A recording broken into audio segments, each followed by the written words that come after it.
¿Qué tal? Muy buenas tardes a todas y a todos. Bienvenidos a esta charla que tenemos programada para el día de hoy con el doctor Josué Ábalos. Pues nos hace el honor de acompañarnos este día durante las eh, actividades que se tienen programados acá en el INSEE con respecto a la Semana del Día Internacional de la Mujer. Pues bueno, para mí es un gusto saludarles. Ojalá que les sea interesante el tema que hoy tenemos. Pues agradecer en primer lugar al maestro Josué, al doctor Josué Ábalos, por la disposición, por permitirnos llevar a cabo esta actividad, al Instituto Michoacano de Ciencias de la Educación, al INSEE, y en particular a la maestra Verónica del Toro Morales por generar este tipo de espacios para el diálogo, la reflexión. Bueno, me voy a permitir presentar formalmente al doctor Josué. Él es doctor en psicología por la Universidad Michoacana de San Nicolás de Hidalgo.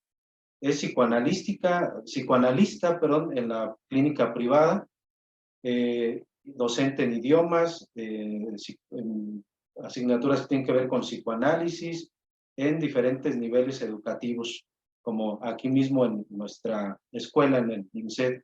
Asimismo, coordina el círculo titulado Lecturas para no callar, ¿sí? Que está pronto a comenzar, ¿no, doctor Josué?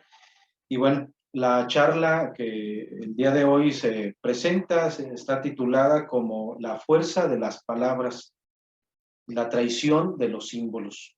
¿Sí? Es una charla que yo espero les guste. Tuve la oportunidad de ya escucharla y créanme que vale mucho la pena escuchar lo que nos tiene que decir hoy el doctor Josué. Entonces, pues bueno, vamos a tener un poco de diálogo. El doctor Josué tendrá un tiempo para hacer su exposición y iremos comentando algunas cosas. Y esperamos también ya en su momento pues que haya comentarios, si hubiera preguntas, estaremos atentos, ¿no? Los dos para poder contestar si es que fuera necesario. Entonces, pues doctor Josué, bienvenido y Gracias. adelante. Bien, gracias ahora primero que nada por la presentación. Agradecemos también, me uno al agradecimiento aquí, particularmente a la maestra Verónica del Toro, que es la que nos ha pues hecho el honor de invitarnos aquí para hablar sobre un tema que, bueno, considero importante, por lo que tiene que ver con el Día Internacional de la Mujer y lo que implica, pues, algunas actividades que se han unado a esto, ¿no? Sobre todo actividades, pues, actividades de cuidado, actividades que tengan que ver con la unión, ¿no? Que nos lleva, que no solamente es entre mujeres, por supuesto que la primacía y la prioridad la tienen las mujeres, pero que sin duda pues también los hombres desde nuestras posibilidades y de nuestro propio campo, pues también algunos queremos colaborar en ello, ¿no? Por supuesto, entonces agradezco la invitación y vamos a comenzar. La charla del día de hoy le he llamado así la fuerza de las palabras y la traición de los símbolos, en la cual, bueno, vamos a estar interactuando por aquí un poco para que esto no sea tan académico, más bien sea una charla más amena. Y bueno, me gustaría comenzar por reconocer en esta fuerza de las palabras y partir de algo muy material para hablar de cómo es que las palabras tienen un impacto importante en nosotros, cómo las palabras tienen un filo importante, el cual es capaz de estremecer a las personas, es capaz de marcarlas durante mucho tiempo, y cómo es que muchas veces se desestima este filo de las palabras, se desestima esta fuerza y se les empieza a callar. Entonces, justamente el ciclo del que ahorita hablabas y que, bueno, tengo la fortuna de estar coordinando últimamente, en una cosa que seguramente en algún momento va a girar, es justamente eso, ¿no? Lecturas para no callar. Entonces, gran parte de las reflexiones viene a partir de este dispositivo que hemos venido ya pues estableciendo durante los últimos ya un año, este ya va para el año y medio, y que entra en su tercer ciclo, ahora con autoras y con autores rusos o soviéticos. Y rusos, ¿no? Rusos, sí, Soviéticos. justamente ha coincidido, a veces las cosas coinciden de buena manera, y entonces este ciclo se tenía planeado ya desde el semestre pasado, y sin embargo, bueno, ahorita que se da esta situación bélica, ahorita con Rusia y con Ucrania, coincide de buena manera. Entonces, bueno, vamos a dar inicio a algunas reflexiones sobre esto. Cuando hablamos de fuerza de las palabras, es importante recurrir al término de fuerza. ¿Qué entendemos por fuerza y por qué fuerzas particularmente de las palabras? Cuando hablamos de fuerza, hablamos de una fuerza que proviene del latín fortia o bien fortis, que hace referencia justamente a algo que es fuerte, algo que es vigoroso, y que con este vigor tiene la capacidad de resistir o de mover un cuerpo. Es importante esto porque justamente conmemorando el Día de la Mujer, pues hablamos de movimientos que tienen justamente esta función, resistir y mover las estructuras, mover otros cuerpos para que podamos, a partir del propio cuerpo, empezar a reflexionar sobre nuestra posición en el mundo. Y creo que una de las características que tienen los movimientos feministas, muchos de ellos, y también, por supuesto, conmemoraciones como la de ayer, pues es empezar a remover conciencias, y no solamente removerlas así a nivel ideológico, a nivel de sí sé, lo entiendo, sino también hasta qué punto podemos con ello impactar el cuerpo de las personas. Entonces, cuando hablamos de la fuerza, es interesante porque en la física tiene esta connotación, ¿no? Es una especie de vigor, es una especie de empuje que tiene la capacidad de mover o resistir el empuje de otro cuerpo. ¿De dónde viene este empuje? Bueno, pues de las palabras mismas. Recordemos que los seres humanos pues somos seres simbólicos, somos seres que nos comunicamos y que a diferencia de otras especies, pues justamente nos comunicamos por medio de un artefacto muy humano que es el lenguaje. Digo que es un artefacto muy humano porque si bien los animales también tienen esta capacidad de poder obedecer a ciertos signos, a ciertos símbolos, como son su nombre, como son algunas instrucciones, una característica que tenemos nosotros es que en su sentido, este artefacto, estas palabras, no tienen un sentido fijo, sino que se pueden, o tienen la capacidad de transformarse, de movilizarse, y por supuesto tienen la capacidad, hace la sociología muy bien, de resignificar tanto el contenido de aquello que se quiere decir, como también de significar a la persona misma a partir de que emite las palabras. Esa es la apuesta justamente de muchas formas de terapia y por supuesto del psicoanálisis, de que alguien cuando hable de verdad, de que alguien cuando usa la palabra plena, entonces con esa palabra plena tiene la posibilidad de que algo en su propio psiquismo o bien en su propio cuerpo es removido, es estremecido y entonces se puede reposicionar. Esa es justamente la fuerza de las palabras de la que vamos a hablar de hoy. Y entonces comenzaré también con una frase maravillosa de una escritora española que justamente hace referencia a que las palabras no solamente son algo que emitimos, no solamente son algo que usamos a nuestro favor, digamos, sino que también un poco que nos usa. El lenguaje también nos usa a nosotros, y es ahí cuando decimos que cuando nos usa a nosotros también nos traiciona. Entonces la charla de hoy va a ir variando entre la fuerza que tenemos cuando decimos algo, pero también como eso que decimos, por muy bueno que sea, también corre el riesgo de traicionarnos porque también nos posee en cierto momento. Entonces, bueno, vamos a bajarlo esto. O sea, estás planteando, a ver si voy entendiendo, Josué, que de alguna forma las palabras que usamos no nos pertenecen, y que incluso esas mismas palabras nos pueden llegar a traicionar. A ver, suena interesante ver de qué manera, ¿no? Sí, recuerda que hay un dicho popular que recuerdo que yo escuchaba desde mi infancia, que decía, el pez por la boca muere, si recuerdas. Hace referencia justamente a eso, es decir, uno podría decir algo de la mejor manera, uno podría decir algo lo que desea exactamente, y sin embargo, una vez que se dice, podemos ser también presa de eso que decimos. Es decir, no solamente, no todo termina en, y lo dijo, y ya lo dijo, y entonces ya descargó, y entonces ya se logró, sino que también ahora eso que decimos nos compromete como sujetos, y eso que nos compromete como sujetos no solamente nos compromete a nivel intelectual, sino que a veces también corporalmente nos empieza a comprometer. Entonces, es por eso que hablo yo de la tradición de los símbolos, de una noción muy particular de símbolo que ahorita les voy a dar con la ayuda de una autora que es Julia Kristeva, y que bueno, es lo que me ha traído el día de hoy. Pero para entender la fuerza de las palabras, me gustaría tomar 4 frases ahora que encontré, que busqué y que encontré directamente de los movimientos de las marchas, como la que se dio el día de ayer y que justamente nos convoca aquí, movimientos de las marchas. Entonces vamos a tomar 4 frases que a ti te gusta mucho el análisis de discurso, nos será muy grato estar ahí dialogando y vamos a partir de ellas. La primera de ellas es: calladitas no nos vemos más bonitas. Es una frase que se ha repetido mucho contrariando esta, Sí, la otra esta que es fórmula. las niñas calladitas se ven más bonitas, ¿no? Como mujer calladita te ves más Sí, bonita. Ujú. recuerda esa frase que digo, quizá por el género nosotros no la escuchamos tanto, pero que para algunas mujeres sí les parece pues una frase pues lapidaria, ¿no? De Sí. la capacidad que puedan tener para expresar lo que les incomoda o les molesta. Ujú.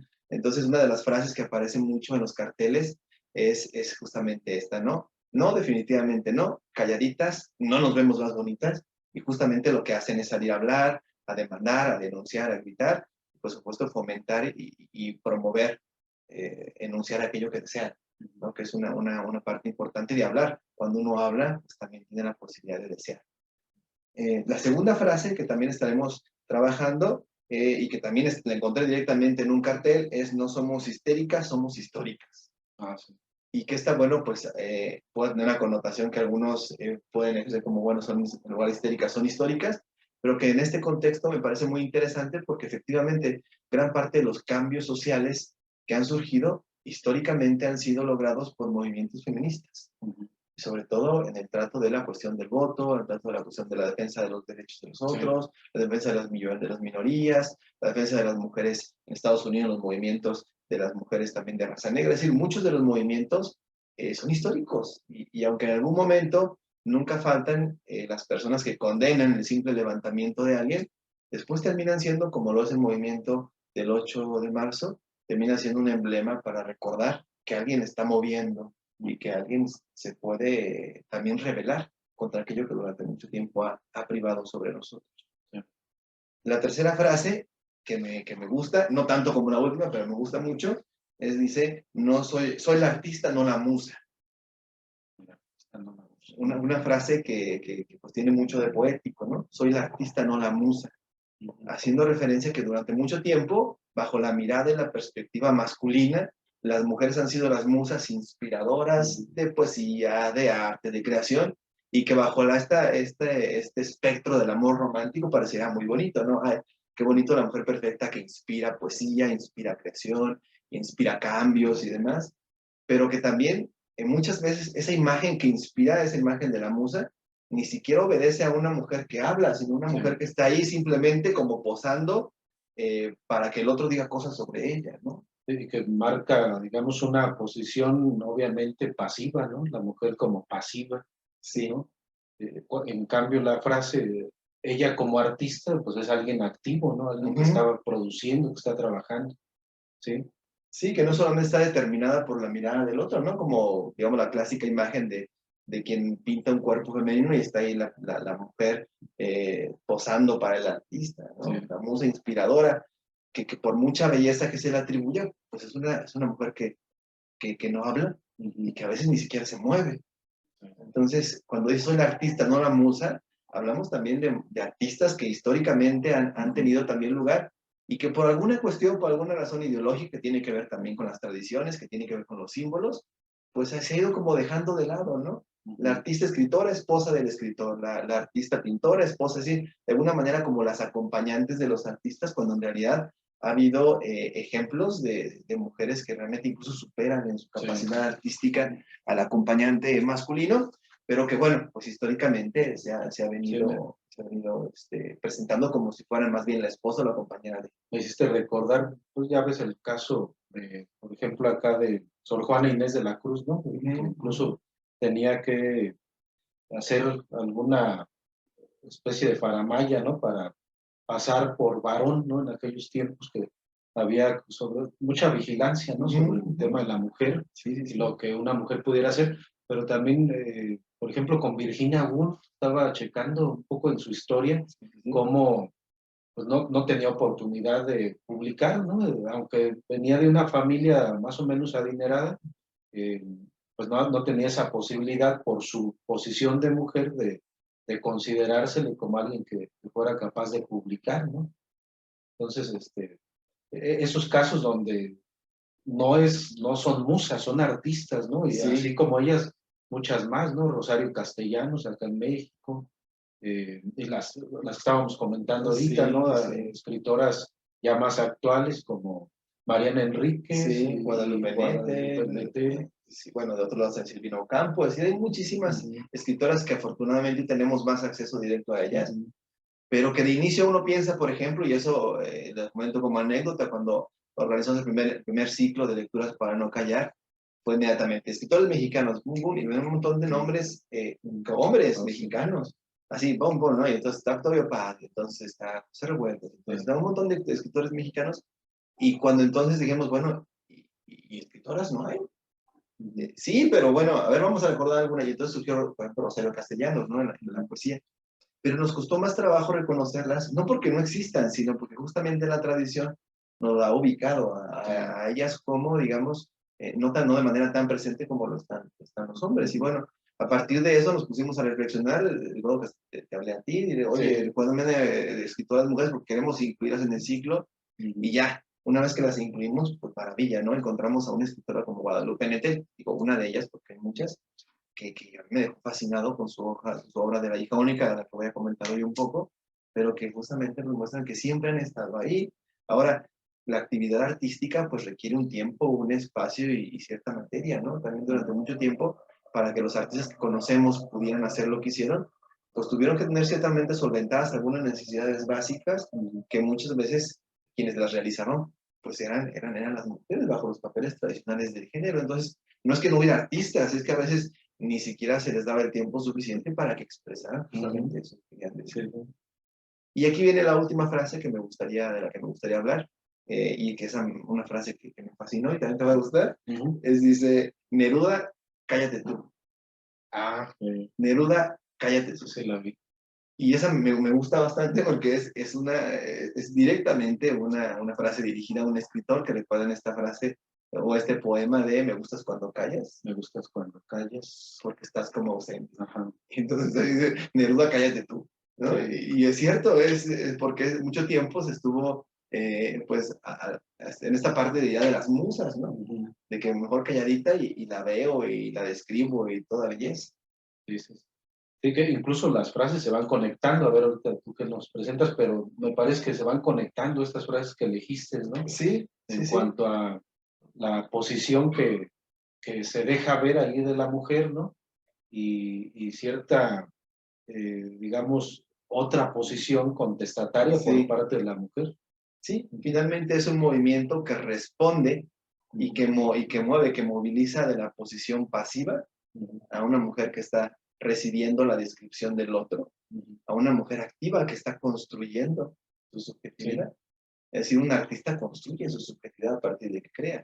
Neruda, cállate tú porque pues yo también quiero hablar. Entonces, todas esas frases que retomé directamente de los movimientos y de las marchas feministas que ahora tenemos cada 8, y que no solamente cada 8, sino que tenemos de cuando en cuando, pues justamente lo que destacan es esto, ¿no? Es decir, no importa qué tan romántico y sublime parezca ser tu amor, si a mí no me dejas hablar, si a mí no me dejas expresarme, entonces a mí, pues no me sirve de mucho, porque tarde o temprano voy a querer hablar, tarde o temprano voy a querer desear, y tarde o temprano voy a querer ocupar de algo que son las palabras, que tiene cierta fuerza, que también estremece, y que entonces bajo este esquema de que me voy en bonita callada, pues entonces va a chocar directamente con la expectativa del otro que tiene mucho. Oye, Josué, pero incluso además de esto pienso en ese silencio que al final, digamos ahora desde una perspectiva psicoanalítica, pues no queda como silencio, sino que si no hay una palabra que dé salida, digamos, a un malestar, vamos a pensar, ¿no? A una situación incómoda, algo que se dé dentro de una pareja. Estoy pensando en una pareja, ¿no? Desde el psicoanálisis sabemos que esto irremediablemente se va a buscar expresar de otro modo, que puede ser a través incluso de un síntoma, a través de lo que clásicamente hemos visto, ¿no? Como síntomas que tienen que ver con eso no dicho, ¿no? Lo no dicho va a buscar expresarse de cualquier manera. Y eso es problemático, ¿no? Claro, claro. Pero también que es un silencio que, por supuesto, en psicoanálisis tiene incluso una utilidad particular. Es decir, el silencio. Hay algo que dice Luis Villoro, muy interesante, el papá de Juan Villoro, a quien es un escritor también maravilloso. Él dice que el silencio, la característica del silencio es que toma su sentido o toma cierta forma a partir de aquello que lo acompaña. Entonces, por eso casi siempre se manejaba esta frase de el que calla otorga. Es decir, yo te digo, tú quieres esto, vas a querer esto, va a ser lo siguiente, y entonces dicen, el que calla otorga. Esto quiere decir que entonces tu silencio se interpreta de acuerdo con los significantes que yo puse anteriormente. Pero acá en psicoanálisis es algo justamente opuesto, ¿no? Es decir, es el silencio, tiene la oportunidad para hablar. Sí. Pero si te fijas en el poema de Neruda, al final incluso dice, una mirada entonces, una sonrisa entonces, o una mirada entonces, y una sonrisa basta. Es decir, Neruda espera que una expresión de vida del otro sea una sonrisa y una mirada complaciente, cuando en realidad sabemos por experiencia que la convivencia con un otro, como puede ser una pareja, como puede ser incluso hasta un ser vivo cualquiera, pues justamente implica diferencia. Y entonces no siempre está en términos de la sonrisa y de lo bonito que pueda ser. Entonces, todo esto va encaminado a pensar cómo la expresión desde un punto de vista como agente productor, como persona que dice algo, que expresa algo, no es tan complaciente como la expresión de la musa, que se está solamente para ser descrito. Entonces ahí es donde viene justamente la fuerza de las palabras. Y no solamente la fuerza de las palabras, sino la violencia de las palabras. Por supuesto que hoy en día se piensa que todo podría ser violencia, y en cierta manera sí, toda aquella palabra que expresamos y que choca, que contraviene ciertas ideas, ciertas expectativas, puede ser una forma violenta, y es de ahí que haya tanta denuncia de esto. Por supuesto que va a ser complicado en este momento ponerse a definir qué es violencia o no. Lo cierto es que cualquier expectativa que se tenga, una expectativa controlada que se tenga, y algo que llegue y contravenga, una fuerza, una expresión que contravenga esto, puede ser percibido con alguien como un estremecimiento violento. Es decir, de ahí que, por ejemplo, muchas de las justificaciones que tiene el agresor, es decir, es que él comenzó o ella comenzó, es que me respondió, es que me vio, es que pareciera como si cualquier gesto que sale de la expectativa muy imaginaria pareciera como una forma ya de agresión, lo cual es algo como totalmente a veces está paranoide, ¿no? En el sentido de que pues basta un gesto que salga del esquema esperado, de la expectativa, para que alguien pueda considerarlo como violento. Pero no hay que quitarle a la palabra también su carácter violento, porque lo tiene, y porque tiene ese filo cortante al punto de que con ella somos capaces de delimitar el mundo, somos capaces de decir qué cosas del mundo son posibles para nosotros y qué cosas del mundo no son posibles para nosotros, qué es lo que nos define y qué es lo que no nos define, qué es lo que incluimos y qué es lo que excluimos. Es decir, tampoco habrá que pensar que la palabra solamente es un elemento de comunicación que utilizamos y que tiene solamente este rasgo, digamos, bondadoso. No, también la palabra tiene su carácter violento, tiene su costado violento, cualquiera de estas que sean. Entonces, esto es importante reconocerlo, porque entonces, si reconocemos eso en la palabra, entonces entendemos algo que durante mucho tiempo ha costado creer. Es decir, que en cuanto alguien usa la palabra, también de alguna manera tiene la capacidad, la posibilidad de utilizar la violencia. Es algo que no hablamos de violencia directa, no hablamos directamente de la agresión, pero sí nos referimos que cuando hablo de violencia hablo de fuerza. Justamente la etimología de la violencia es vis, y es fuerza. Entonces cuando usamos la palabra ocupamos la fuerza, y eso cualquiera que sea, incluso para decir no, ocupamos la fuerza. Entonces no me refiero justamente a decir que violentar al otro, agredir al otro, como es si es una forma de violencia a veces tipificada por la ley, sino que simplemente hay que aceptar que el lenguaje en sí mismo, las palabras, tienen esta capacidad, tienen esta posibilidad de poder o bien resistirse al otro, o bien mover al otro. Y es aquí donde viene justamente la fuerza de las palabras. Acá nada de...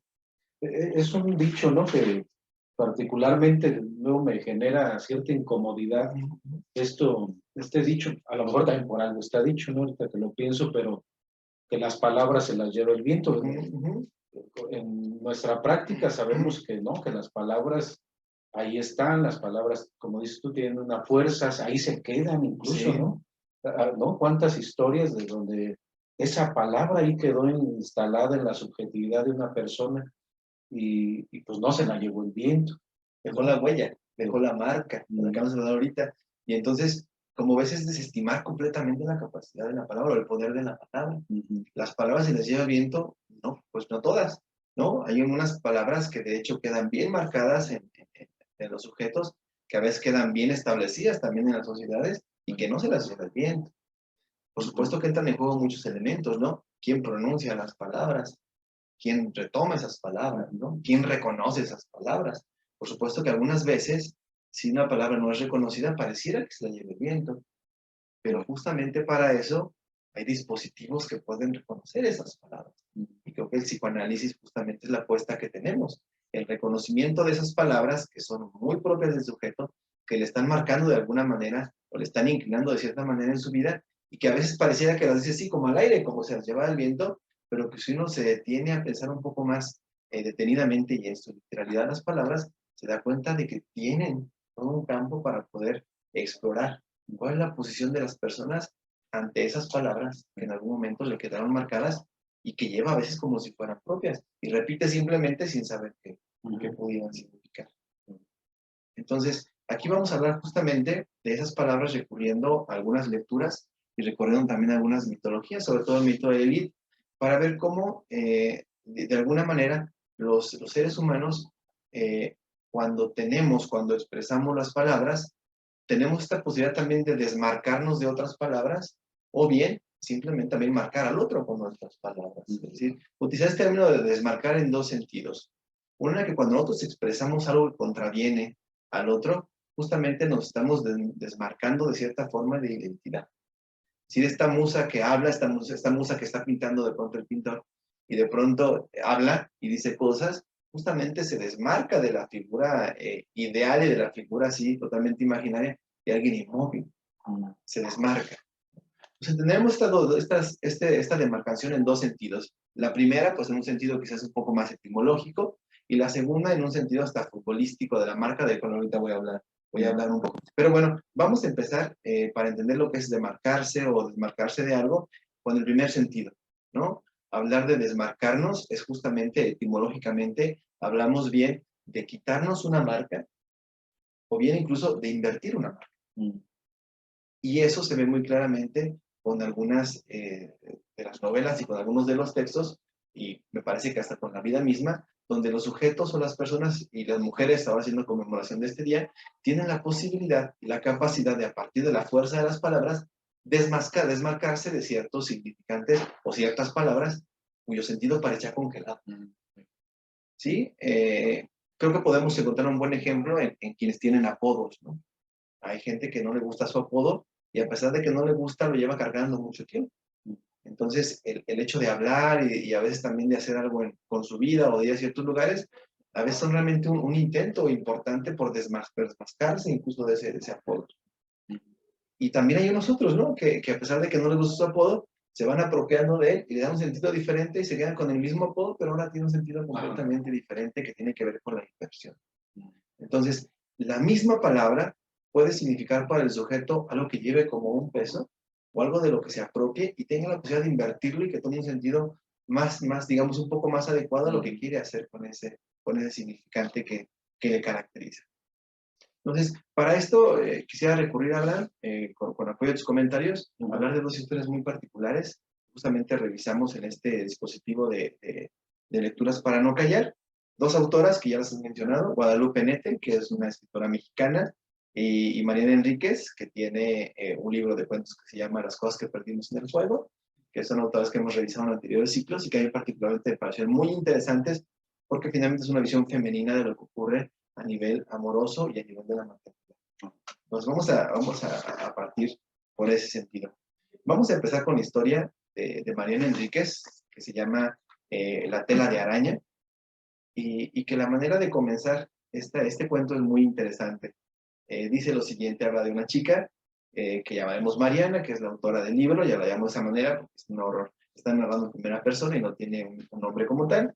Y Mariana se casa, dice ella, ante la muerte de su madre, pareciera como queda un poco sola, un poco ausente, y dice ella, bueno, cometo el error de enamorarme demasiado rápido, y se casa con un tipo que se llama Juan Martín. Un tipo que al principio pues llega justamente pues a cubrir cierto espacio de la soledad que ella tenía ante la muerte de su madre, pero que poco a poco, ante su realidad, ante sus actitudes, ante lo que dice y lo que hace, se va convirtiendo básicamente en alguien que Mariana aborrece. pero aborrece a tal grado de que no parece haber nada que le quite el aborrecimiento sobre él. Y entonces inicia de manera muy interesante. Dice, lo invitan por allí a visitar una ciudad, y dice, decidí llevarlo a conocer a mis tíos para ver si los otros ojos conseguían transformar. Bastó una comida en el amplio patio de la casa grande para la decepción.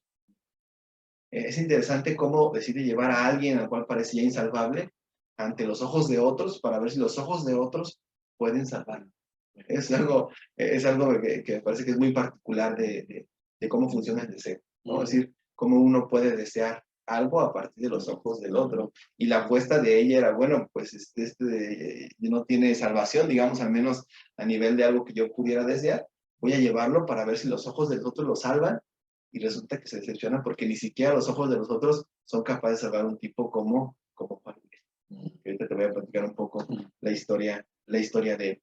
Entonces, se reúnen, bueno, son esposos, los lleva a este viaje. Cuando está en el viaje, pues descubre que efectivamente la familia no responde como ella quisiera que lo admiraran, quisiera que de pronto en ellos descubriera cierto sentido, cierta magia, cierta chispa por parte de este Juan Miguel, pero no pasa absolutamente nada. Contrario a ello, descubre en uno de los pequeños viajes que tienen que Juan Miguel prácticamente se pone casi a llorar porque le teme en algún momento a una telaraña que se le pega y prácticamente pega un grito y todos se burlan de él porque es bastante miedoso de algo aparentemente tan banal en un ambiente más campirano.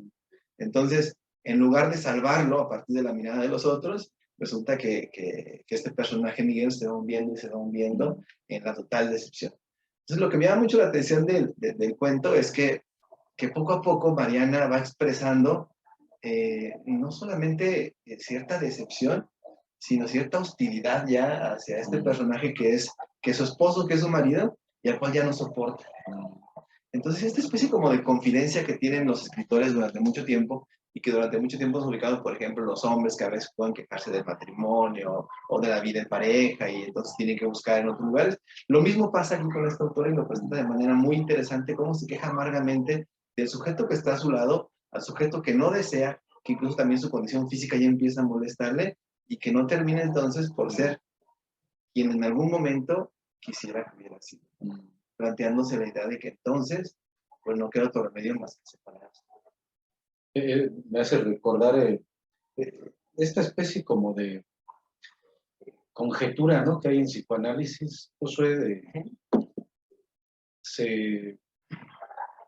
lo que se desea no se quiere, ¿no? Ahí lo podemos ver en este caso, sí, como ella quiere algo, pero el deseo es otro, ¿no? O sea, seguramente el deseo es que este tipo se vaya, ¿no? Sí, seguramente sí. Lo aborrece, pero va más allá a veces. Y yo creo que aquí es donde entra el conflicto y te entiendo que incluso acá tiene mucho que ver con el título de tu charla.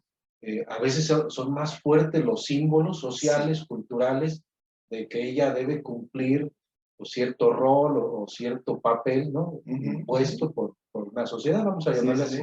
Entonces, a veces va más allá lo que quiere la persona, ¿sí?, que lo que realmente desea, ¿no? Sí, sí.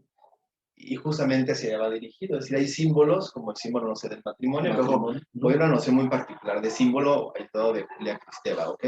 Julia Kristeva define el símbolo de una manera muy particular que me sirve para entender a qué le llamo símbolo. Es decir, justamente los símbolos, ojo, los símbolos en términos simbólicos de acuerdo son justamente acuerdos con los cuales tú y yo nos podemos entender o podemos más o menos apuntar hacia un lugar común. Es un símbolo. De hecho, por ejemplo, en las comunidades purépechas aquí en Michoacán, todavía se utiliza mucho el término del símbolo. Si una persona hay una disputa entre territorios y dice, no, hay que respetar el símbolo. Y el símbolo es el acuerdo.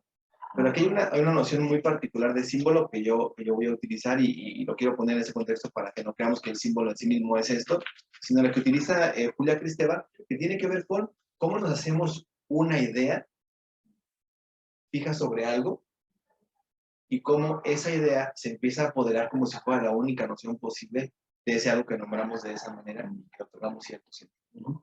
El matrimonio, ¿no? El matrimonio sí, como símbolo. Efectivamente. O sea, un matrimonio como un símbolo de algo que no se mueve. Dice lo siguiente Julia Kristeva en un libro que se llama El lenguaje es desconocido.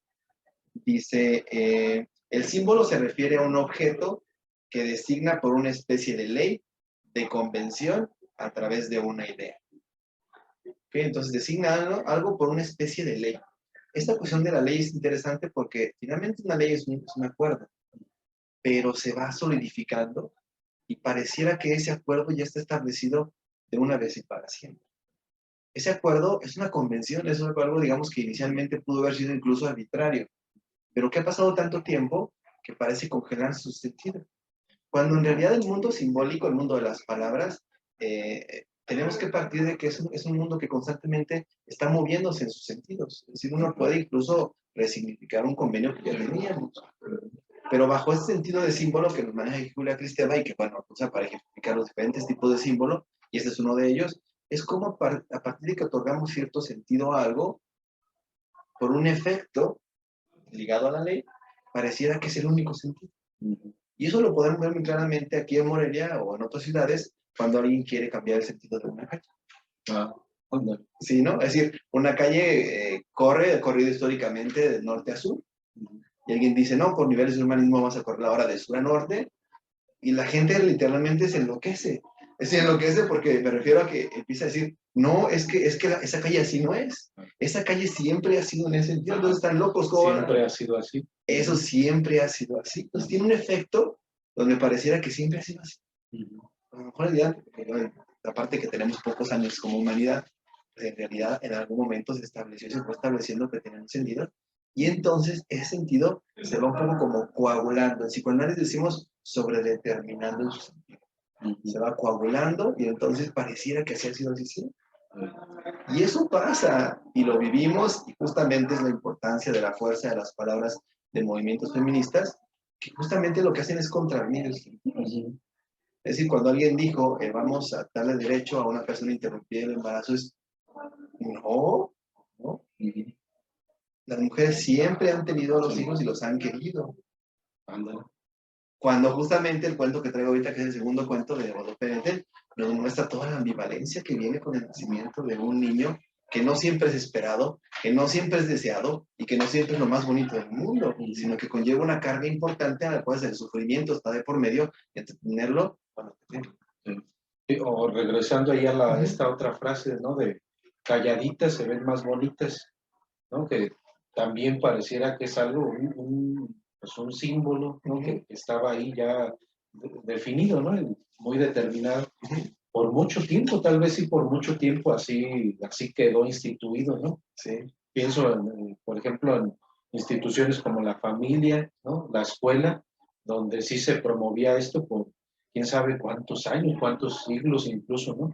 Pero vienen otros discursos ahora como estos discursos feministas a contradecirlo, ¿no? A decir, es que no siempre ha sido así. A cuestionarlo, a romperlo, de ahí viene la violencia. Viene a romper con ese sentido. Sí. Y es donde dicen algunos, no, espérate, eso que dices tú está mal. No está mal. Es que simplemente contraviene el sentido que uno piensa bajo el efecto de la tradición. Y ya está coagulado que es así, pero no siempre es así. Sí. Sí. Ahí incluso, ¿no? De esto que pones como título, Josué, así, de muchas formas, esos símbolos traicionan al sujeto. Sí. O sea, hay sujetos, seguro, ¿no? Que habrá sujetos que se dicen varones que están seguros, ¿sí? Que así debe de ser, ¿no? Que una mujer debe permanecer callada, o quedarse en casa, ¿no? A educar a los hijos, etcétera, toda esta ideología, ¿no?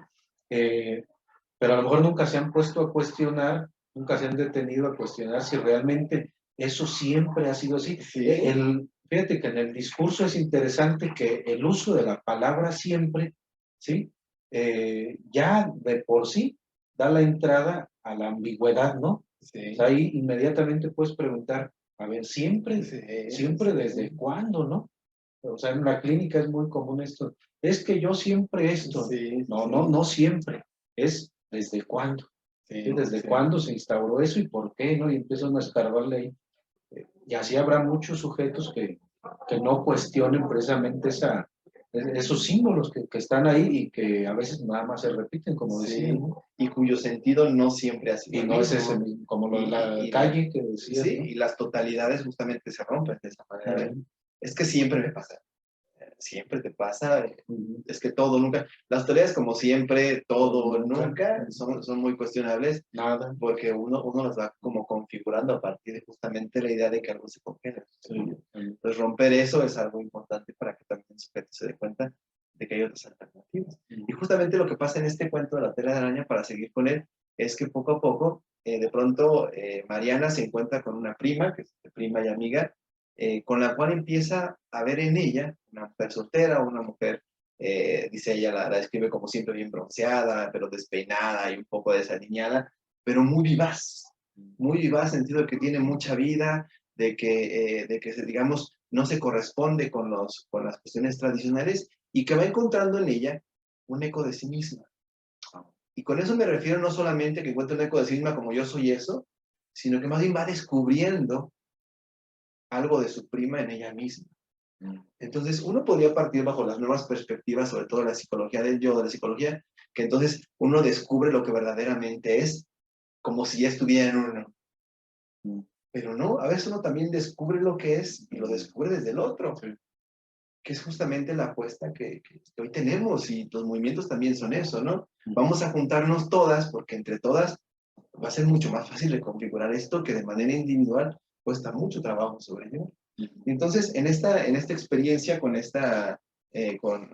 historia de la tela de araña, se encuentra entonces con este personaje que es Natalia, que es su prima, donde entonces empieza a contravenir mucho de lo que se venía haciendo. Lo que siente, antes de contarse con Natalia, lo que siente de ella misma el personaje de Mariana es lo siguiente. Voy a leer esto un poco porque es muy característico, es muy particular cómo describe su relación con este personaje de Martín.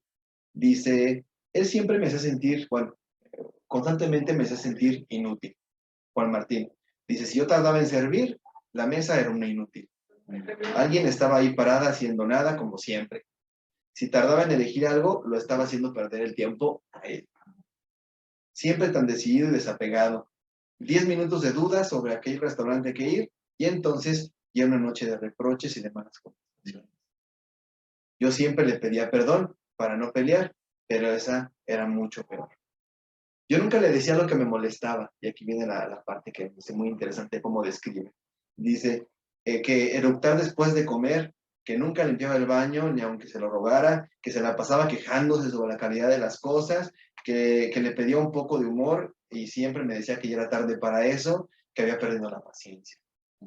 Decía, hablamos de una mujer que ya está totalmente, ya digamos, sobrellevada por ya cierto hastío también, por la relación que tiene con, en este caso, Juan Martín. Y lo resume así, dice, era aburrido y yo una estúpida. Tuve ganas de pedirle a alguno de los camioneros que me atropellara y que me dejara destripada en la ruta. Destripada en la ruta. Partida como las perras que veía muertas sobre el asfalto, de vez en cuando por ser demasiado pesadas para correr rápido y evitar las ruedas asesinas. Una característica que tenemos cuando trabajamos con el arte y trabajamos con la literatura es que no tratamos, digamos, como de nosotros aplicar el psicoanálisis a las obras, sino en qué nos dicen las obras sobre la subjetividad humana, sobre nosotros. Entonces, estos ejercicios de lectura son muy interesantes para entender cómo algunas veces, a pesar de que el mundo no se cansa de decirnos que hay muchas cosas por vivir, que tenemos familia, que tenemos, no sé, mascotas, que tenemos una carrera y demás, es increíble cómo en las relaciones humanas puede llegar el momento en el que, a pesar de tener todo eso, digamos, la vida subjetiva se puede reducir a tal grado que una mala relación con una persona, con un trabajo o con un objeto, puede llevar literalmente al sujeto a desear la muerte.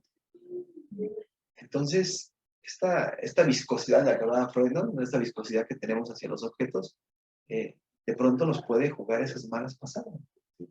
Aquella persona que simboliza el amor y el amor eterno, que simboliza el bienestar, de pronto se puede cambiar a otro sentido, y entonces puede ser entonces la causa de que alguien pueda o quiera terminar con su vida. Entonces ya no estamos ante un mundo tan vasto como nos hacen creer. Digo que nos hacen creer porque me parece que hoy en día el mercado nos hace ver, nos quiere hacer ver que el mundo es muy vasto para todos, que hay para todos gustos y que todas personas, pero en realidad pues el mundo en la capacidad divinal que tenemos es relativamente limitado. Sí. Porque no tenemos tiempo para todo, ni podemos querer a todos, ni podemos estar en todos en los todos los lugares. lugares, ¿no? Me recordaste una canción de Chabela Vargas, Sí, me gusta mucho Chabela Vargas, con esta canción de las cosas simples, ¿no? sí, Pues uno vuelve siempre a los viejos sitios donde amó la vida, ¿no? Y que sí, ahí en esas cosas tan sencillas, tan simples, a veces donde uno se encuentra consigo mismo, ¿no? sí, Donde encuentra algo que, no sé, te produce placer, que es lo que te da un momento, una chispita de felicidad, ¿no? sí, Pero sí, digamos, sobre todo en este sistema, ¿no? De político, económico, pues ese es digamos, la premisa, ¿no? Aquí escoge todo, toma todo, sí. hay para todos, y es más hasta, como dice Zizek, ¿no? Ajá. Y ponle extra Sí, todavía, lo que critica Zizek, hasta ¿no? para llevar, ¿no? Extra y para llevar, Sí, ¿sí, no? Ya vas a comprar esto, pero puedes todavía aumentarle todo esto otro, ¿no? ¿No? Que lo vemos, por ejemplo, en estas tiendas, ¿no? De comida rápida a nivel transnacionales, ¿no? Donde tenemos ese menú, sí, ¿verdad? Pero la realidad, y sí coincido contigo, ¿no? Creo que la literatura, yo lo escucho acá en esta canción de Chabela Vargas, la clínica misma, ¿no? Nos dice sí. otra cosa, que en realidad uno como como el cuento, ¿no? Del Principito, sí, hace poquito lo volví a leer y daba una especie de definición de felicidad que yo no la había detectado en una lectura anterior, ¿no? Y decía algo así, ¿no? Sabes que te das cuenta que eres feliz cuando estás en un lugar y te das cuenta que no te quieres ir de ahí, ¿no? Bien. Sí, sí, Entonces, a veces no es como tanto que te ofrece, ¿no? Acá afuera, sino a veces son cosas simples que no nos permitimos, ¿no? Otra vez creo que tiene que ver con el deseo, ¿no? A veces uno quiere más, pero tu deseo siempre es muy delimitado, ¿no? Sabemos que en psicoanálisis el deseo siempre está muy bien delimitado, pero a veces es más la idea, otra vez, un símbolo, sí, el que te impulsa a hacer cosas que ni te gustan, ¿no? sí, Por ejemplo, a mí no me gusta ir a la playa, sí, ¿no? sí.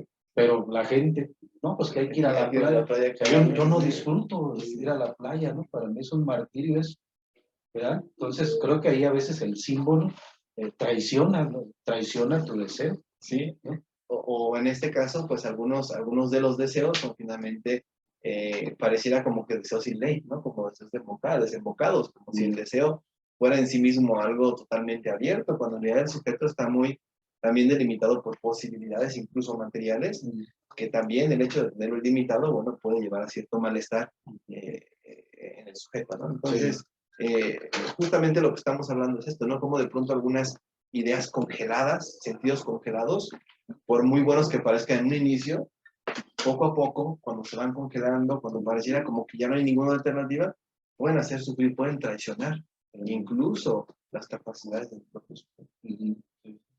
En este caso, por ejemplo, este sujeto, que es Juan Martín, y que en algún momento, en un primer momento, pues seguramente fue una especie de salvación respecto a la muerte de su madre, pues se va convirtiendo en un peso extraordinario, en un peso que ya ni siquiera soporta y que sin embargo, por algún mandato de los símbolos tradicionales, pues entonces habría que mantener incluso bajo esas circunstancias, o mejor decir, no decir nada, para no pelear, ¿no? Que me parece que la idea de la pelea es una idea que a la que no se le puede sacar pues con muchísimo que discutir, ¿no? La idea de la pelea como aquello que tiene que ver también con la capacidad del ser humano de pelear por su vida, de pelear por su deseo, de entrar en el juego por aquello que busca.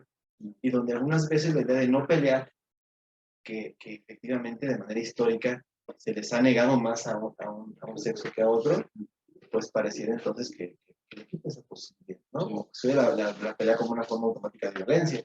Cuando hay peleas muy justas, hay luchas muy justas que también permiten cambiar el sentido de las cosas. Sí, y que, bueno, me parece, ¿no? Esta discusión que hay, ¿no?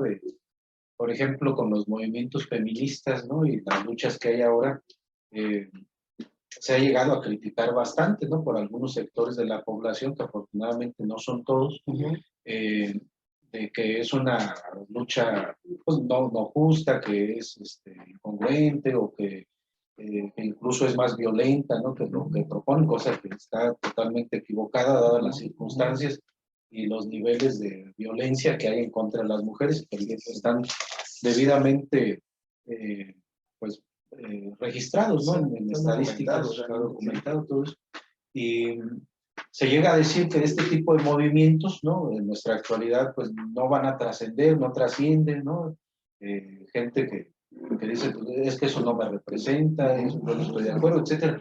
Pero algo que estoy convencido, Josué, es que en realidad, históricamente, siempre ha habido movimientos sociales, ¿sí? Que incluso antes, porque esto luego depende de quién escribe la historia, y seguramente también hubo mujeres, ¿no? Pero siempre ha habido movimientos sociales donde se dan estos cambios, y esos movimientos sociales siempre, bueno, estoy usando la palabra siempre, pues desde que yo no sé los eventos que ubico así históricamente, siempre han sido en ese sentido de contrasentido, de una contracultura, si lo queremos llamar así, y nunca han sido fáciles, pero los logros, los frutos, se obtienen después para todos, ¿no? Yo pienso que toda esta movilización, toda esta búsqueda de justicia que hay ahora por parte de muchas, muchas mujeres, ¿no? Estoy seguro que ya está teniendo frutos desde hace muchos años y lo seguirá viendo, ¿no? Independientemente de si se esté de acuerdo o no. Creo que es parte de la misma cultura, ¿no? Que haya ese otro contrasentido que le dé la vuelta, ¿no? La historia, ¿no? Y que también ha tenido, digamos, ciertas ganancias en esta lucha, es decir, cada vez es más nutrida la lucha, es cada vez más nutrida las marchas, por ejemplo, de gente que en su momento decía, no, es que yo no estoy de acuerdo, no me representan, y que hoy se suman porque saben que es una urgencia importante unirse a estos movimientos que podrás, digamos, en algún momento quizá no estés de acuerdo con todo, pero que sabes que persiguen luchas que en algún momento te pueden alcanzar, ¿no? Y que entonces es mejor desde ahorita empezar a contravenirlas en contrasentido, a dejar que se sigan. No, y que además, perdón, pero, o sea, ya esto, el tema, por ejemplo, de desapariciones de niñas, adolescentes, de mujeres, pues obviamente los feminicidios, ¿no? Cada vez son más, o sea, sí hay una estadística muy grande, ¿no? Donde cada vez hay personas que se encuentran con una conocida, una familiar, a veces también, ¿no? Yo creo que ya una gran mayoría nos ha tocado algo muy cercano que te toca, ¿no? Te toca y no, pues entonces sí me involucro, ¿no? A veces así, ¿no? A veces hasta que te pasa, hasta que le llega a una persona conocida, cercana, es de que ya entras en esto, ¿no? Pero yo creo que, ojalá no, que no sea esa la condición, ¿no? Que no sea esa la condición de hasta que no me pasa, actúo. Ojalá que no sea así, no creo que tuviera que esperarse de esa forma. Y que nos toca, pues nos toca en el cuerpo, ¿no? Nos toca finalmente en eso que somos nosotros, y que no solamente nos toca mentalmente, porque justamente los movimientos y las marchas son una manera de poner el cuerpo ahí. Me parece algo que rescata muy bien Chiche, ahorita que lo mencionas, y es que, pues, hay veces que nosotros decimos, ya entendimos, ya comprendimos el mensaje, ya lo entendí perfectamente, ya lo sé bien, es parte ya de mi psicología, pero el cuerpo sigue siendo otra cosa, es decir, no pones el cuerpo en aquello que tú consideras que has entendido bien, es decir, se queda a nivel como de idea, ¿no? Sí. Entonces, es lo que pasa en estos movimientos, sobre todo movimientos feministas, donde la gente ya está implicando el cuerpo. Y eso también justamente le da un sentido diferente, es decir, de qué manera participó o de qué manera contribuyó con que las cosas se puedan mover, se puedan modificar. Y bueno, volviendo un poco a la historia para terminar con esta historia de Mariana Enríquez, resulta que, bueno, ante este escenario, la prima representa para Mariana algo distinto, representa la posibilidad de que las cosas no estén tan congeladas, una posibilidad de una mujer que se mueve, una mujer que trabaja, una mujer que, digamos, está soltera, en términos, digamos, muy cotidianos, digamos, está sola, pero no, más bien está soltera, ¿no? Y esa soltería también le permite obtener ciertas cosas. En algún momento de la historia quedan varados en un viaje a Cornelia, y entonces cuando quedan varados resulta que no es el hombre, no es Juan Miguel quien puede solventar la situación, sino que es la propia Natalia quien decide subirse al camión de un desconocido y va a buscar ayuda para el siguiente, lo cual le decepciona aún más a este personaje de Mariana. Es decir, cuando justamente el hombre ha tenido por mucho tiempo también esta cara como del Salvador, que resuelve las cosas, resulta que se da cuenta que este Juan Miguel ya ni siquiera eso es capaz de hacer en un escenario como ese, que aparte queda en medio de la selva, hay muchos moscos y parece que no tiene ningún tipo de solución. Y eso todavía va profundizando más las diferencias entre seguir o no con él. Por otra parte, Natalia se va con este personaje del camión, descubre en a un joven muy atractivo, bueno, la narrativa, un joven tan atractivo que incluso a la propia Mariana le parece bastante seductor, pero obviamente pues al personaje de Juan Manuel no le gusta nada. Se tienen que dar en un hotel, ahí también llega este joven que las ayuda y que ahora pues se convierte en amante de Natalia. La propia Mariana disfruta de la charla con él, porque finalmente es una charla con la otra edad, es una charla con lo diferente, es una charla con lo distinto de aquello en lo cual había estado encapsulado mucho tiempo, que tenía que ver con su relación con Juan Miguel. Entonces, después de un rato, Juan Miguel decide irse a dormir. Es muy bien la descripción, ojalá lo puedan leer, se llama La tela de araña, este cuento, lo reitero. En algún momento de la charla, entre las copas, quien habla este desconocido muy atractivo para ella, dice, es tan atractivo que yo no entiendo, no quiero, ya ni siquiera me voy a proponer, ya ni siquiera volverme a acostar con Juan Miguel. De alguna manera se decide a que no entiende bajo qué atractivo, bajo qué parámetro debería acostarse con él. Y efectivamente, es lo que pasa en la final de la historia. Juan Miguel se levanta de su asiento, dice que se va a dormir. Ella también posteriormente sigue ahí las copas, sigue ahí divirtiéndose con los solteros que están ahí con ella. Y cuando ya se va a dormir, decide pedir otra habitación diferente. Decide no dormir más con Juan Miguel. Y para su sorpresa, cuando amanece, Juan Miguel ya no está. Juan Miguel parte, desaparece, sin avisar, se va, y haciendo un poco eco de lo que también ella venía pensando en ese viaje, y bajo la preocupación de qué pasó, se habrá ido, no sé qué tanto, escucho una frase de Natalia, que es una frase muy contundente, y le dice, Natalia, no seas tonta, si se fue, se fue. Esa es la simple frase que le dice al final para terminar la historia, donde ella está conmocionada porque él se fue, no le avisó, no sabe si va a regresar o no. Y la otra es una especie como de interpretación así muy particular, muy literal del acto, y dice, si se fue, se fue. Y lo remarca. Y es algo hasta un tanto psicoanalítico, ¿no? Es decir, la literalidad del se fue. No es que se fue signifique que va a volver, no es que se fue signifique que a lo mejor fue por cigarros, no es que se fue signifique que ahora se arrepiente. En la literalidad lo toma y le dice, es que si se fue, se fue. Y al final del cuento, ella habla justamente lo que es pues que alguien se vaya, ¿no? Como es algo que deseó tanto tiempo, que de alguna manera que él desapareciera, que ya no estuviera ahí, pues de pronto se cumple. Se cumple y ahora tiene que vérselas, y aquí es donde justamente digo que a veces tiene también consecuencias para el sujeto, pero ahora tiene que vérselas con aquello que durante mucho tiempo ha deseado. Y queda así el cuento me gusta mucho porque queda abierto, no te dice ya al final, pues no, queda abierto como algunos cuentos importantes. Me acuerdo mucho de esta novela también de Arráncame la vida, ¿te acuerdas? Que al final se harta de su matrimonio, trata incluso de matar al gobernador, ¿se me acuerda? De Arráncame la vida. Y al final... Pues está en película, ¿no? Sí, está en película.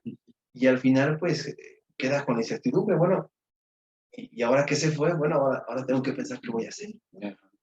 Y queda abierto al final. No son finales de Hollywood, no son finales de Disney, donde ya entonces todos son bien, todo fue feliz a partir de ese momento. No, en realidad, la vida queda abierta, a pesar de acontecimientos tan difíciles, a veces más sencillos que otros, pero bueno, la vida queda abierta para ver entonces qué viene después y qué va a hacer con su deseo también. Y como esta otra historia que contabas aquella vez, ¿no? De Descartes, ¿no? Descartes. Sí. Ese deseo que él tenía, ¿no? Me hiciste recordar, pensar algunas cosas, ¿no?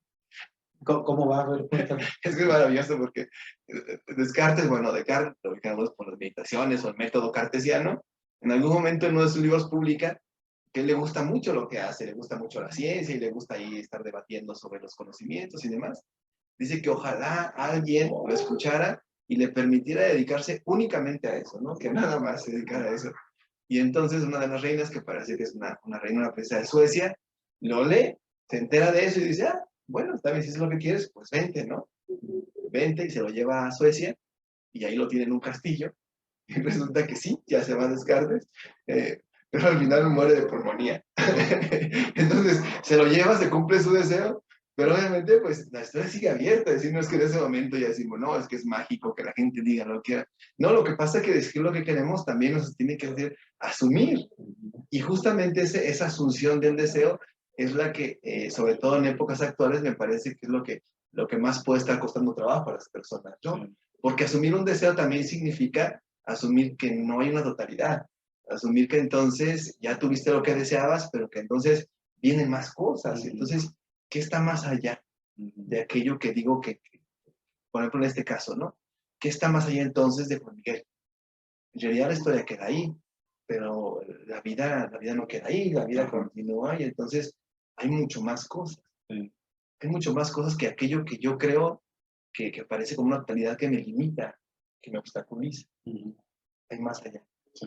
Entonces este cuento lo expone de manera muy clara y me fascina la manera en que narra esa especie de hastío que tienen por su pareja, pero como al final, pues el final queda bien.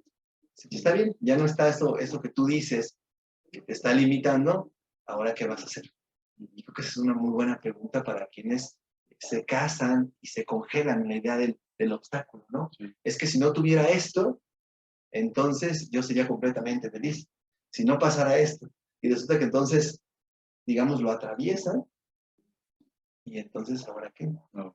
En el mejor de los casos, pues aceptas la incertidumbre de eso que viene y empezar a construir algo. En el peor de los casos, te buscas otro obstáculo y entonces lo colocas, bueno, pero entonces ahora este es el obstáculo. Sí, ¿no? Para no seguir avanzando en tu deseo. Sí, sí, sí. Sí, o sea, por ejemplo, en este cuento, a lo mejor ella, no sé, y tal vez es caso de algunos sujetos, ¿no? A lo mejor vuelve a poner a alguien ahí como obstáculo para acceder a su deseo. Sí, sí, sí. Y había que replantearse, ¿no? Bueno, ahora, ¿cómo se va a relacionar con este nuevo sujeto si es que lo hay?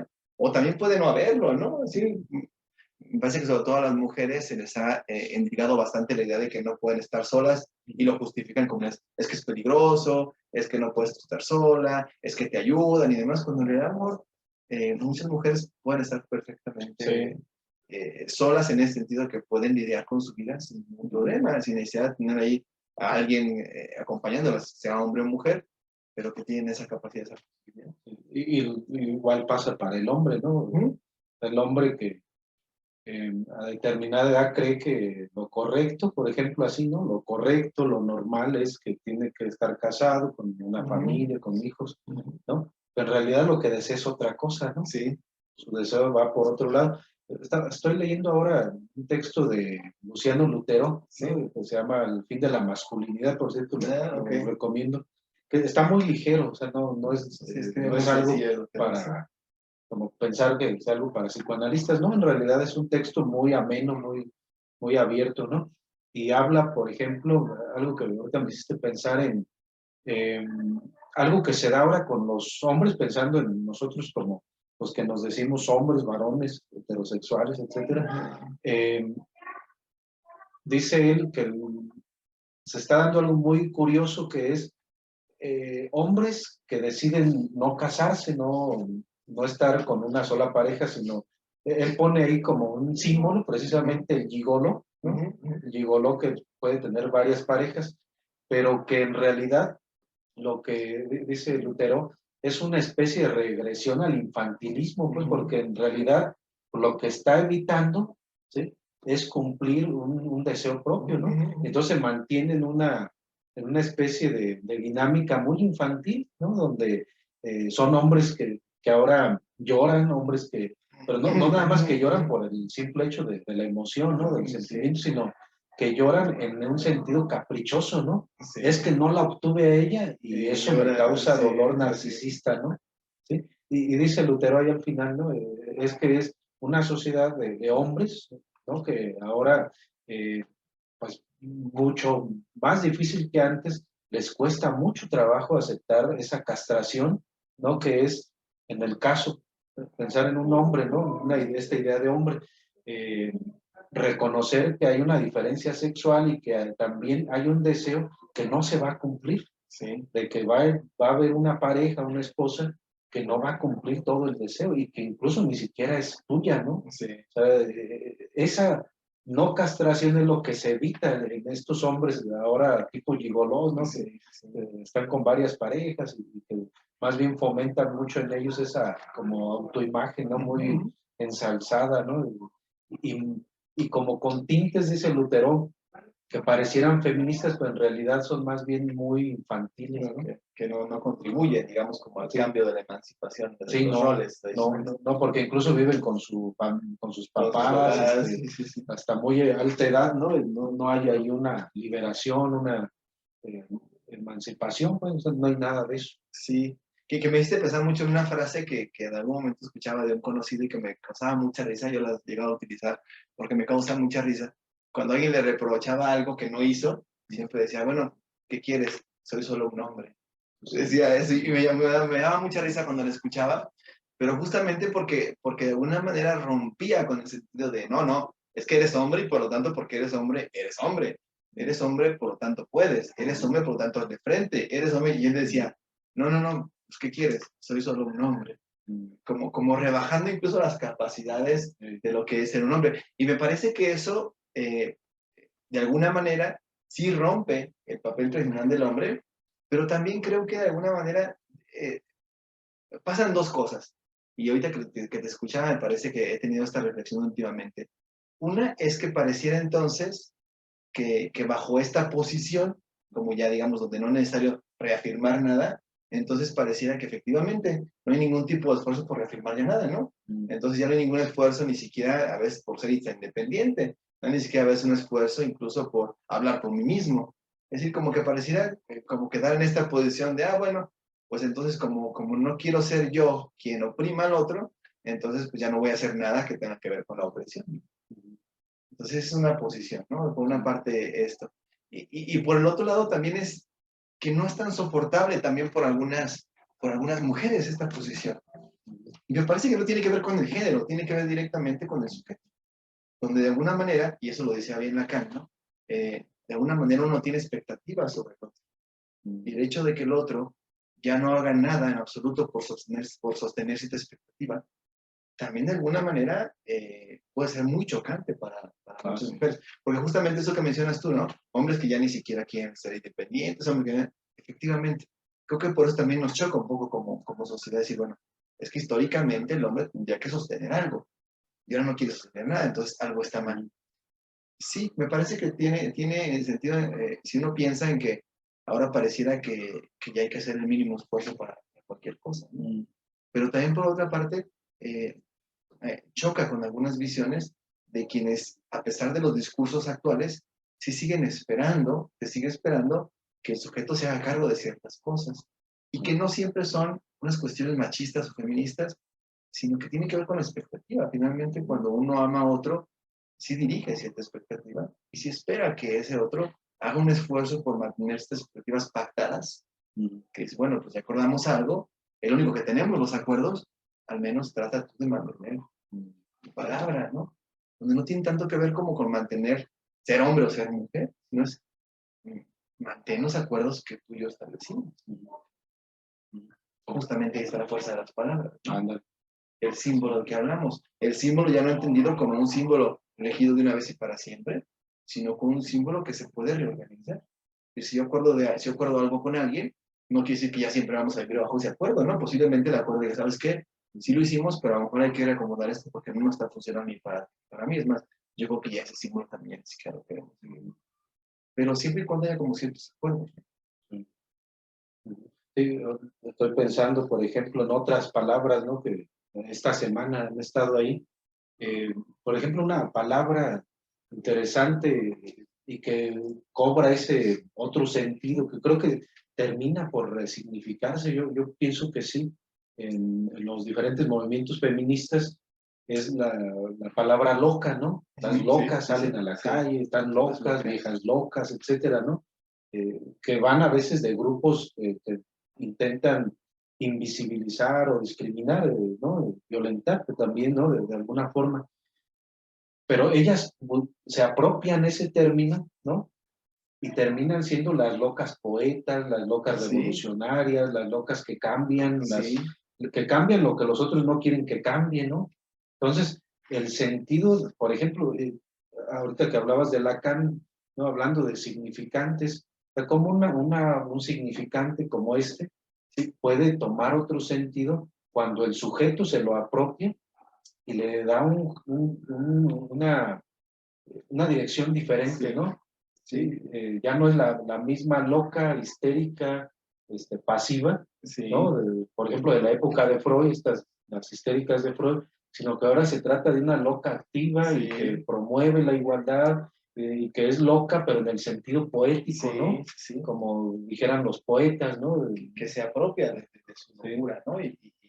Incluso en movimientos feministas muy reconocidos, algunos se apropian incluso de palabras como que en algún otro momento pasan como muy antisonantes, como perra o puta, y que hay movimientos que las han apropiado y dicen, a ver, bueno, yo soy esto, pero esto para mí significa esto, voy a promover esto. Es decir, de alguna manera esas palabras son tan fuertes en ciertos contextos, han luchado por ir reconfigurando el sentido y como ven, entonces, no hablamos de un sentido coagulado como el que hablábamos ahorita, sino hablamos de un sentido que se va reconfigurando y que va transformando también a las personas que se adhieren a esa palabra. Entonces hablamos justamente de de cómo los símbolos, aunque parezcan fijos en su sentido, siempre tienen la posibilidad de ser reorganizados, reorientados, reencausados en aquello que los caracteriza. Y que no tiene que ver sino cómo no, con la manera en que se presentan y con aquello de lo que se hace en acompañamiento. Entonces aquí, para cerrar este relato de Mariana Enríquez, y que bueno, también vamos a ir cerrando un poco ya la charla, hago una reflexión final sobre la idea de la lectura. Cuando hablamos de lectura, uno puede pensar lectura, pues solamente tomar un libro, lo cual también ayuda bastante. Justamente el dispositivo de lecturas para no callar, al cual están invitados e invitadas, tiene ese sentido, ¿no? De que uno pueda catalizar los efectos que tiene la lectura de un autor, de una obra, de una poesía o demás, porque justamente es darles pauta, dar la pauta para que eso se exprese y se escuche, que no se lo lleve el viento, sino que el otro lo escuche, lo pueda reconocer y diga, ah, caray, aquí están diciendo algo que tiene que ver conmigo y que se puede movilizar a partir de esto. Entonces yo lo que planteo aquí a partir de este cuento también es que la lectura con otros y la lectura del mundo a través de otro es una experiencia ineludible. Si de alguna manera el personaje de Mariana empieza a leer el mundo de manera diferente a partir de que encuentra al personaje de Natalia. El mismo mundo empieza a ser otro mundo. Y es uno de los motores que tiene el otro como ser diferente a mí. Donde, como decía, no es que yo descubra lo que realmente soy en el otro, no, sino que más bien descubro en el otro lo que yo también me quiero apropiar para mí porque me gusta, porque me parece que es una buena alternativa, o porque simplemente hace conexión con algo que está en mi propia verdad, ¿no? Una verdad más propia a la historia que he tenido. Y eso frecuentemente se olvida. Es decir, vivimos tan inmersos en la idea de que tenemos que ser nosotros mismos, que se nos olvida que ser nosotros mismos es algo bien ficticio, que realmente lo que llamamos nosotros mismos son algunos restos, algunos vestigios que tuvimos en nuestro encuentro con el otro, que se fueron solidificando un sentido para dar la idea de que somos personas ya formadas, pero que en realidad sigue siendo otro. Entonces, muchas de las palabras y expresiones que emitimos solo toman su fuerza a partir del retorno o del simple gesto que alguien más nos refleja. De ahí la importancia de ser escuchados, de la importancia del psicoanálisis o de los dispositivos donde la gente está dispuesta a escuchar al otro. De ahí la importancia de levantar la cara, hablar al otro plenamente y leernos en esos otros como a nosotros mismos. Una frase característica que decimos generalmente en el grupo es: nos seguimos leyendo. Y cuando digo nos seguimos leyendo, no solamente refiere a que mandamos WhatsApp y nos comunicamos, sino constantemente nos estamos leyendo en el otro. Continuamos haciéndolo y no es algo que se configure de una vez y para siempre. Somos otros, decía el poeta Rimbaud, y aquí Mariana nos muestra que la protagonista no solo es ella misma, sino que también es los otros. Sí. La protagonista de esta historia también es su madre muerta, también es los tíos que la procuran, también es el aburrido Juan Martín, también es Natalia, y hasta el atractivo camionero con el que ahora fantasea. También esos otros, pero es necesario leerse nosotros. Entonces es importante no perder de vista eso, no somos tan únicos como creemos y como nos podemos sentir obligados a hacer. No, de hecho la constitución del sujeto es a partir de los otros. Y viene ahí justamente el cómo también, bajo ese entendido, sí debemos, o entendemos, la sugerencia es ver a qué símbolos nos acercamos. Y con eso entro de lleno para dar quizá ya también ir cerrando la charla, perdón, si lo hago así. Es el segundo cuento, que es realmente una novela de Guadalupe Nettel que se llama La hija única, empieza con el relato de dos jóvenes que están en Francia, que están en París, y que en ese momento de su historia deciden no tener hijos. No quieren tener hijos, no quieren casarse, quieren dedicarse a viajar y demás, como quizá muchos jóvenes lo quieren hacer. Pero es muy curioso como una, por circunstancias diferentes, tiene que regresar a México y, oh sorpresa, al poco tiempo se casa y va a tener un hijo. Esto me parece importante marcarlo porque es cuando digo que a veces los símbolos nos traicionan. Lo que tú vives en el cuento, la historia justamente de cómo ella regresa a ayudar a su amiga que tiene problemas con su embarazo, es como durante todo el cuento, el personaje principal que se llama Laura, está viviendo un constante empuje por ¿y cuándo vas a tener hijos tú? ¿Y cuándo te vas a casar? ¿Y cuándo la pareja? Entonces llega un momento en el cuento en que tú sientes realmente que va a ceder a esos símbolos que lo empujan, a esos sentidos que lo empujan. Sentidos, símbolos en el sentido de símbolos coagulados que empujan, que tienen cierto magnetismo, que tienen cierto empuje y que te inclinan la balanza para tomar ciertas decisiones. Y uno realmente cree en el cuento porque lo va leyendo, es una lectura bellísima, realmente en cualquier momento va a decir que se va a casar o que va a tener un hijo. Uno va como siguiéndola un poco en el pensamiento en este libro maravilloso y de pronto toma una determinación muy fuerte y dice, no, yo decidí que no quería tener hijos, así que voy a ir y me voy a hacer una operación, se cortan las tropas para tener hijos. Justamente cuando todo le dice, sí, no, ya es el momento, ¿eh? Dice, no, es que yo tomé una decisión y va y se corta las tropas. Y eso rompe mucho el sentido de quienes están diciendo, no, es que ya va a ceder, ya va a ceder, ya va a ceder a la tradición de los símbolos, porque ella había decidido algo, y eso es justamente a lo que venimos aquí. No somos completamente dueños de nuestras decisiones, de nuestra voluntad. De acuerdo con los símbolos a los cuales nos acerquemos, también nos van a empujar o nos van a jalar para hacer, llevar a cabo acciones que no siempre pasan por nuestra voluntad, que después se pueden justificar, pero que en su momento no justamente pasan por el reconocimiento del deseo. A veces simplemente son una configuración que al final dice, bueno, al final no estuvo tan mal, pero cuando en realidad no se quería eso. Entonces es muy interesante la novela de Guadalupe Nettel, ojalá la puedan revisar. Yo la recomiendo a cualquier persona, sobre todo a las mujeres que me platican sobre su vida en hogares, sobre su vida con su pareja, que siempre lee ese cuento porque tiene una capacidad particular para romper los sentidos como ya dados y como una persona decide tomar riendas de su propio cuerpo y tomar una decisión que parece fuera de toda lógica, porque digo, en el libro pareciera que la retórica va hacia allá. Se va a dar cuenta que tiene un hijo, se va a dar cuenta que quiere casarse, y dice no, y va con el cuerpo, y esa parte del cuerpo decide terminar con esa posibilidad. Y entonces uno piensa en el cuento que como buena tradición mexicana, no, es que se va a repetir. Uno insiste otra vez, uno insiste bajo estos símbolos que uno tiene, uno insiste, no, se va a arrepentir otra vez. Y es interesante cómo sostiene su decisión hasta el final del libro y cómo entra en juego el cuestionamiento de la maternidad. ¿Hasta qué punto hubiera sido bueno para ella no tener un hijo cuando ve cómo la otra padece en cuerpo propio, en carne propia, la aparente decisión de sí tener? Es que ese es el tema, el símbolo ahí es el de la maternidad, ¿verdad? Sí, es el sí, símbolo que se cuestiona. Sí, efectivamente. Sí, pienso en la importancia, ¿no?, que tiene que el sujeto pueda cuestionar sus símbolos, ¿no? Símbolos, otra vez familiares, educativos, ¿no? Religiosos, por supuesto, ¿no? La la persona tenga esa capacidad, esa disposición, esa flexibilidad de cuestionar los símbolos que lo habitan, ¿no? Sí. Como sabemos acá en psicoanálisis, en realidad uno no hace suyo un símbolo, ¿no? No es que lo haga uno suyo, es que más bien el símbolo, ¿sí? Nos atrapa, ¿no? Sí. Y lo que hacemos, recordando un poco a Michel Foucault, es reproducir discursos, reproducir esquemas, como le quieran llamar, estructuras, ¿sí? Pero no es que uno sea dueño, pues, de los símbolos, Sí. es lo que has estado diciendo hoy, ¿no? Sí, sí. Los símbolos más bien se adueñan de nosotros, Sí. y yo creo que eso es algo que tal vez no necesariamente desde el psicoanálisis, pensar en un psicoanálisis, tal vez no necesariamente así, pero sí hay otras formas, ¿no?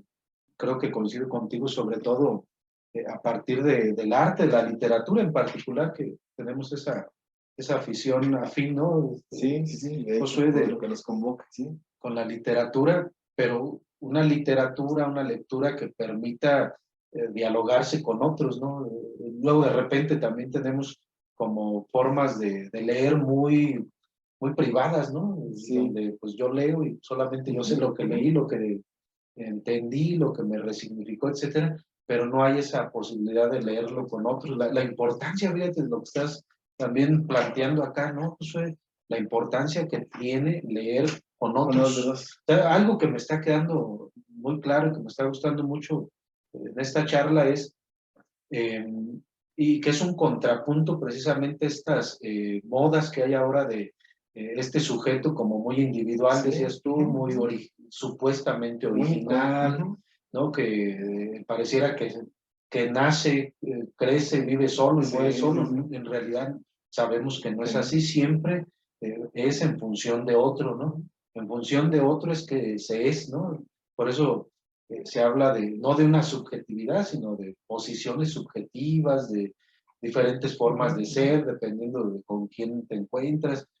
Eh, y que esto, creo yo, pues viene a reafirmar esta idea y esta propuesta tuya muy buena que tienes de leer con otros, Sí. ¿no? Y no leer en la individualidad, donde, pues, quién sabe qué entendemos, ¿no? En las lecturas, ¿no? Que se puede hacer, digo, históricamente se ha hecho leer solo, ¿no? Es una actividad Sí. generalmente solitaria, pero de alguna manera este agregado que tiene, el reflejo que te da el otro de tu propia lectura, incluso también el descubrir cosas que para ti habían pasado, así como decías tú, las palabras de la lleva el viento, el descubrirlas de alguna manera es aprovechar aún de mejor manera y cómo esos símbolos resuenan, esos símbolos también de alguna manera van cambiando su sentido y que es a partir del otro, de la experiencia del otro que también te lee en esa lectura, es decir, bueno, es que esta lectura entonces tiene más de lo que yo pensaba. Entonces, el dispositivo de lecturas para no callar, al cual pues también pues tú estás invitado justamente al siguiente ciclo y que seguramente va a ser una experiencia muy enriquecedora,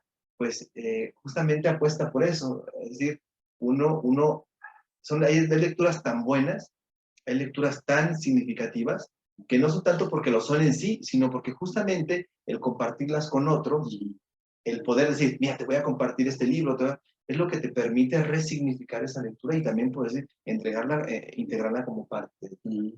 Entonces, pues esa es la apuesta, igual, para no extendernos demasiado, si te parece, vamos a ir cerrando con la invitación. La invitación es al tercer ciclo de lecturas para no callar.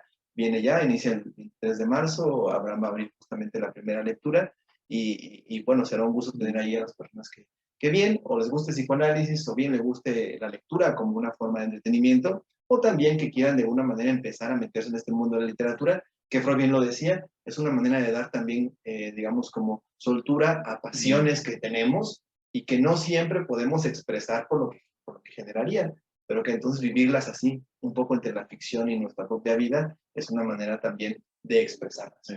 Entonces no es algo pasivo, sino que también es algo activo el compartir las lecturas que tenemos de obras como las que estaremos revisando. Sí. Pues bueno, yo reiteraría la invitación, ¿no? que haces, Josué. Algún medio de comunicación, yo creo que puede ser ahí un correo en el Facebook, ¿no? Sí. Seguramente cuando suban este video por ahí van a aparecer los links, pero bueno, tengo un correo, SIC, como psicología solamente se la sé, josueavalos@gmail.com, o bien directamente por ahí va a aparecer el link donde se pueden registrar y todo. Así que bueno, la invitación está abierta y bueno, ya saben que si deciden participar, pues ahí nos estaremos leyendo. Para leer entre todas y todos. Ujú. Muy bien. Pues entonces, Bien. pues Josué, pues agradecerte, ¿no? Por el espacio, el tiempo que le dedicaste a esta actividad. Para mí, como otras veces, pues es una retroalimentación muy rica, ¿no? Poder charlar de libros y psicoanálisis. Entonces, pues muchísimas gracias que nos diste este espacio. Ojalá puedan dejar acá preguntas, comentarios. Josué y yo estaremos al pendiente para si se puede hacer alguna especie de, pues de conversación, Sí. contestar algunas cosas. Y bueno, a nombre del Instituto Michoacano de Ciencias de la Educación, agradecerles a todas ustedes, a todos ustedes que nos acompañaron. Ojalá que esta actividad les haya gustado. Vamos a tener más actividades, varias eh, charlas, talleres, viene el coloquio aquí en el IMCED, ojalá que nos acompañen. Vamos a estar trabajando también ahí algunas cosas muy interesantes. Siempre nosotros, pues un poco desde la perspectiva psicoanalítica, proponemos algunas actividades. Ojalá que nos puedan acompañar también ahí. Pues bueno, mi nombre es Abraham Martínez y pues fue un gusto haber estado aquí en esta charla y nos vemos en una próxima ocasión. Que estén muy bien. Hasta luego. Saludos.